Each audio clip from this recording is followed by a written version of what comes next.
Welcome back to the Time Traveling Chef. Today, I'm making medieval applesauce. Except with this recipe, there's a little bit of a twist. When you see this ingredient, you're gonna understand why it was kept in the past. Alright, a recipe that I found interesting and a little shocking. Let's see if this is any good. I'm gonna start off by peeling some apples. Then I realized there had to be another way. Well, now this makes it a lot easier. This 15th century Middle Dutch recipe comes from a cookbook titled, which is something that I'm not even going to try and pronounce, but it's also called Kokenboek, with the recipe being an applesauce for Lent. Apples, one of nature's most versatile fruits, with a history as rich as its sweet tart flavor. But have you ever wondered about the origins of one of its most popular forms, applesauce? Our journey begins in ancient Rome, where the Roman senator, historian, and pioneering agriculturalist Cato the Elder championed apple cultivation. He even detailed a simple recipe in his book De Agricultura, resembling what we now know as applesauce. And of course, Pliny the Elder has something to say about apples. Much like everything else, he has a lot to say about apples, but he does mention how apples would be boiled with wine and served as a preserve spread on bread. Fast forward to the Middle Ages, applesauce had become a staple in European diets. With apples readily available and easy to store through harsh winters, applesauce was a practical, sweet treat. But in medieval cuisine, applesauce was not just a dessert. It was often served as a condiment or side dish with meat. Pork chops and applesauce with that swell. A tradition that persists in some cultures to this day. And depending on the cook's wealth, spices like clove, ginger, or cinnamon were added as an extra kick, and sometimes honey or sugar for sweetness. By the 18th century, the technique of preserving apples as sauce became a lifeline for sailors and soldiers who needed long-lasting provisions. Then in the 19th century, a revolutionary process transformed applesauce's production: canning. This innovation by Nicolas Appert made applesauce a widely available staple, crossing oceans and reaching kitchens far and wide.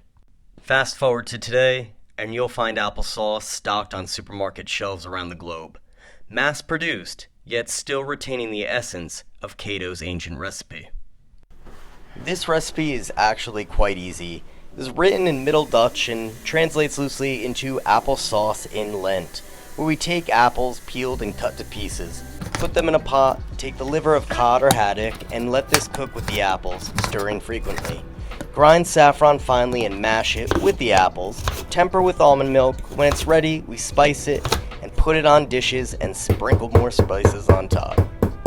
Now that I've got the apples boiling in a pot, I'm just crushing up some almonds to make almond milk and crushing up some saffron for the saffron powder to be added later.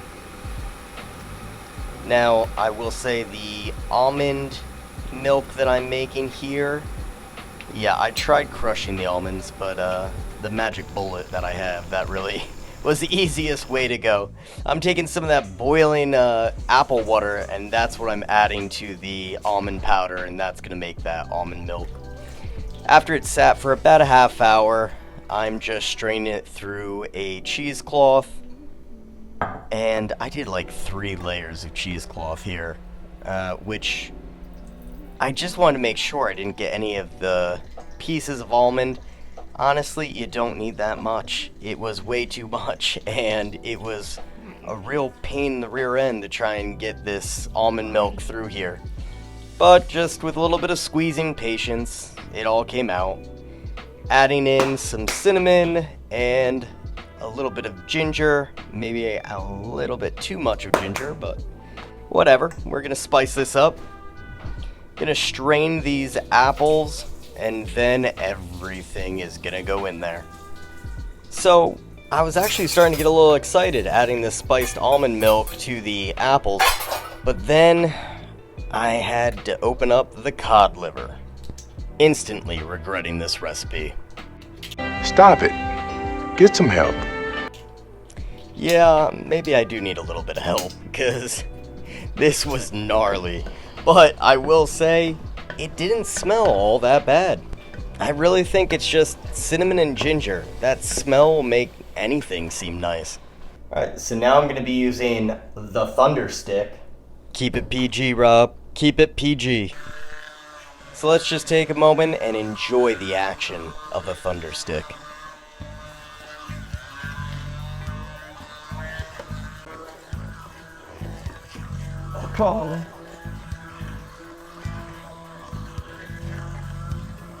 Oh, hold on. Oh, that's so bad. Well, very rarely do I have to hold my breath while cooking something, so excited for this one. I've not been this afraid to try something since that lime jello that I had with the mayonnaise and cabbage and all that good stuff. I'm more afraid of this. Medieval Dutch applesauce. Here we go. Oh, jeez.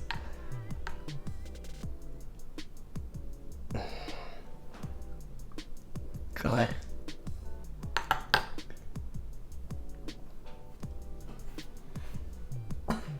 It's not good. That's not good. That's what? That's a what? I'm not gonna get a drink, but that's not good.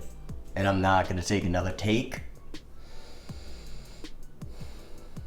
Don't make this. I don't even think anyone that's watching this actually thinks that this was gonna be good. If I put it in the fridge and cooled it down, still wouldn't be better. There's nothing you could do to make this good at all. Was it healthy? Was it nutritious? Yeah, I'm sure. I'm sure it is all of that, but it's disgusting. And this is now the worst thing that I have made on this show. So 1 out of 10. That was very hard to get down. Yeah. Anyways. Whoo! Thank you for watching. If you enjoyed this episode, please tune in next week. There's gonna be something else. It will be better than this though. Whatever I make, I promise, it's gonna be better than this. See you guys next week.